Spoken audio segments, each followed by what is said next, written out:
It's time for another WrestlePlanet news update, as Ric Flair reacts to that leaked train image. Paul Wight is set to wrestle his first match in AEW, and TNT and WarnerMedia are expecting CM Punk to debut in AEW. All that and more coming up in today's video, but first, let's start with some Impact Wrestling news, as they've snapped up another free agent. Zicky Dice, formerly of NWA, has joined Impact on a multi-year deal after his contract expired last summer. This year he has made an appearance in MLW's 41-man Battle Riot and appeared on an episode of AEW Dark in June, losing to Lance Archer. The former NWA television champion took part in the most recent Impact Wrestling tapings, teaming with Manny Lemons, taking on No Way and Falar Bar. According to Fightful, Dice will be paired with Impact World Championship #1 contender Brian Myers, as well as Sam Beal. Next up, if you were lucky enough to avoid Twitter last night, you may have missed that Ric Flair was trending for all the wrong reasons. An image that I'm not allowed to show in this video started circulating of a man that looked like Flair doing, let's say, oral sessions with a female friend. The photo was snapped on a train and went viral, with many speculating that it was the Nature Boy. The limousine-riding, jet-flying, kiss-stealing, wheeling-dealing son of a gun took to Twitter to squash the rumors, implying that there's a reason he doesn't have train riding in his famous catchphrase, and said, "This picture is as real as the other one floating around. The Nature Boy doesn't ride trains." His statement can be backed up by the fact that he chartered his own private jet to Mexico City this past weekend to attend Triple Mania to support his son-in-law Andrade. So basically, if you want to climb Space Mountain, it ain't happening on the railway.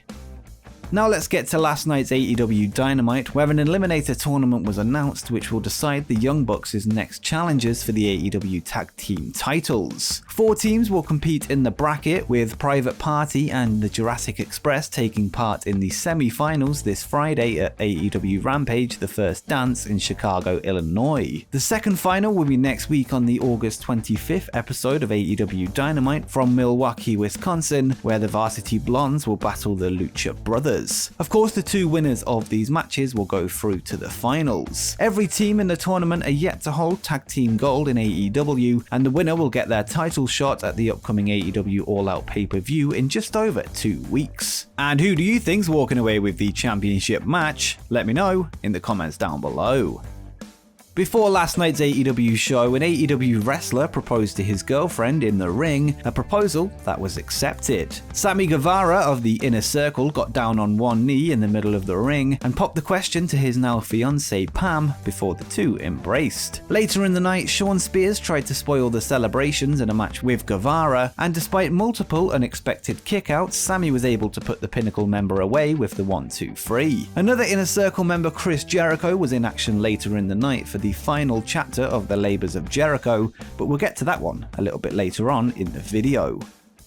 Last night, Dan Lambert returned to AEW with his finest Jim Cornette impression, and this time he had 2 former UFC champions by his side. The leader of the MMA Gym American Top Team was accompanied by heavyweight UFC fighters Junior Dos Santos and Andrei Arlovski, as he disparaged the AEW product and its fans. He then referenced his last appearance in AEW, which led to Lance Archer laying him out with a blackout, but this time Archer wasn't as successful in his attempt to get his hands on Lambert, as he was attacked from behind on the ramp by Ethan Page and Scorpio Sky. Lambert and his trainees stood and watched the beatdown without getting physically involved. A couple of weeks ago, it was teased that Lambert would be bringing, quote, UFC Champions to Dynamite, and last time he showed up, he was in the crowd alongside current double champ Amanda Nunes and the BMF champ Jorge Masvidal. Whilst he wasn't with as much star power as last time, it was always unlikely that huge UFC names would be allowed to get involved in an angle.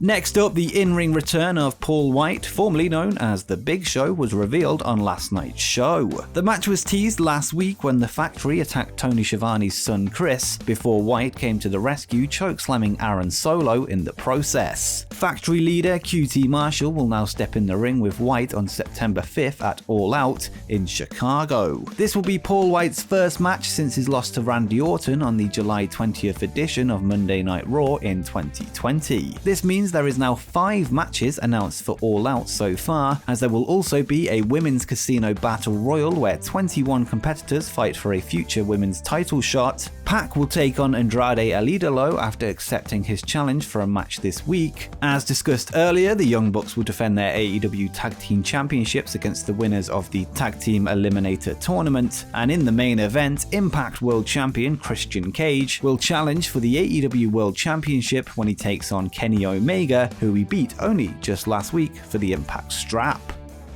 On the main event of the show, Chris Jericho entered Chapter 5 of the Labours of Jericho, where he finally got his hands on MJF. In the first 4 chapters, Le Champion overcame challenges from Shawn Spears, Nick Gage, Juventud Guerrera and Wardlow in order to earn the match. Despite Jericho's entrance music Judas being banned, the crowd serenaded him to the ring, and just to bear in mind, the Judas effect finisher was also banned. The match was okay, but the finish felt a little bit awkward, as MJF tried using the Dynamite Diamond Ring as a weapon before it was spotted by referee Aubrey Edwards, who removed the object from play. This led to Jericho using a baseball bat to take the advantage whilst the referee was still looking the other way, and then he went to hit MJF with a Judas effect, which is of course banned and would lead to a DQ, before stopping himself, this despite the referee still looking away. He tried to avoid a DQ after just using a baseball bat, which obviously makes no sense. My gut tells me that this was just a timing issue, with the ref likely supposed to have been turned around by this point. Either way, the match was decent apart from the finish. This seems to be the end of this feud, which has gone on for months at this point, and I think MJF winning was the right decision. Now we just need MJF to come out to Cult of Personality on Friday before being interrupted by CM Punk in order for my fantasy booking to play out. And make sure you check that video out if you haven't already. But speaking of CM Punk, let's get to some more news regarding AEW's rumored signing. Earlier in the night on Dynamite, Kenny Omega once again wore a t-shirt to tease the arrival of CM Punk in AEW. 2 weeks ago, Omega wore a Cookie Monster t-shirt, which is a character from the kids show Sesame Street. Over the years, Punk has joked about what the CM in his name stands for, giving people different answers ranging from Charles Manson, Crooked Moonsault, as well as Cookie Monster. In fact, the CM stands for Chick Magnet, after being added to a tag team after somebody didn't show up for a show. From there on, he just kept the name. Last night, Kenny continued with the Easter eggs as he came out wearing a Chick Magnet t-shirt, a clear reference to the straight edge superstar. Whilst it's likely that Punk versus Omega will be held off for now, it does seem inevitable that the two will clash at some point in the future. The match was discussed in my 10 CM Punk matches we need in AEW video, if you fancy checking that one out as well. And quickly, just before we continue, make sure you drop a like on the video and subscribe with notifications turned on, and let's see if we can get to 20,000 subscribers before CM Punk debuts in AEW. But now that you've done that, let's get on with the rest of the video.